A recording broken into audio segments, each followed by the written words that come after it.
আমার সাথে কয়েকদিন আগে একটা দুর্ঘটনা ঘটে যায়। তো সেই দুর্ঘটনাতে হ্যালো গাইস, সবাই কেমন আছো? আশা করি সবাই অনেক ভালো আছো। তো তোমরা অনেকজন কমেন্ট করেছিলে, এমনকি SMS-ও করেছিলে যে তোমার ভিডিও কেন আসছে না রাহুলদা।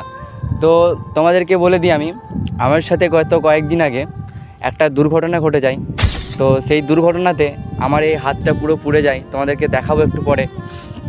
তো সেই হাতটা পুড়ে যাওয়ার কারণে আমার ভিডিও আসেনি।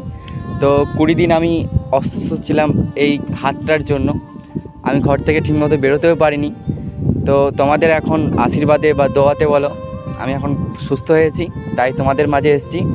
তো এবার কন্টিনিউ ভিডিও আসবে, তোমরা সাপোর্ট করো, তোমাদের সাপোর্টটা অবশ্যই দরকার, তোমাদের সাপোর্ট ছাড়া আমি এগোতে পারবো না।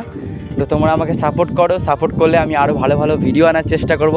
তো তোমাদেরকে আমি হাতটা দেখাই, আমার হাতটা যেটা পুড়ে গেছিলো তোমাদেরকে সেটা দেখাচ্ছি আমি। তো তোমরা দেখো, তো আগুনে এই হাতটা পুরো পুড়ে যায়, পুরো হাতটাই পুড়ে যায়। দেখো কি করব, কপালে ছিল যেটা, কিছু তো করার নেই।